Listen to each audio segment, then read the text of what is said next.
Look, we are witnessing a widespread pattern that is hiding in plain sight. We are loving our children into a state of total helplessness. By removing every obstacle and softening every blow, we've inadvertently created a generation that is struggling with record-breaking levels of anxiety and stalling out academically. Here's the terrifying truth. If your child never learns to handle a missed assignment at 10, they simply won't be able to handle a career at 25.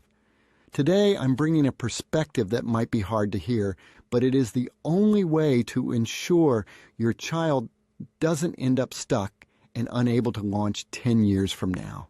Let's look at the real cost of an easy childhood. So you see, after working with families for decades, I'm seeing a pattern that is becoming impossible to ignore. We're raising kids in a time of unprecedented comfort and safety, yet many are struggling emotionally and socially at levels that seem to get worse every year. So what do the numbers actually look like? Well, they aren't subtle. Nearly 1 in 6 adolescents struggle with anxiety, and close to 1 in 11 experience depression. Academically, reading scores are hitting historic lows. Now, let's be clear. This isn't because parents don't care. Honestly, parents today are more invested than ever. But a pattern has quietly taken hold. When life is consistently made easier for a child, they don't actually become stronger. They become less prepared. And sooner or later, life stops adjusting to them. Here's the thing about our culture of ease. It starts with good intentions. We step in to prevent discomfort or smooth out a social conflict. Maybe a missed assignment gets rescued or a responsibility is ignored without a real consequence. Certainly each of these moments feels small in isolation. But while we're rescuing them, their anxiety is actually increasing. Think about it this way. The most powerful teacher in your child's life isn't what you say.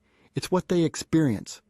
When effort leads to success and a lack of effort leads to disappointment, they learn how the world works. But when we soften those connections, the lesson they learn is that life is always negotiable, or that someone else will always step in to fix it. So let's have a moment for some honest reflection. I want you to ask yourself, who is working harder at your child's success? Is it you or is it them? Check your gut here, please. Are they taking ownership, or are you the one doing all the reminding, managing, and carrying of the weight? Now, if that brings up a bit of concern, don't see it as a failure. See it as a signal that it's time for a shift. Why does this matter more than you think?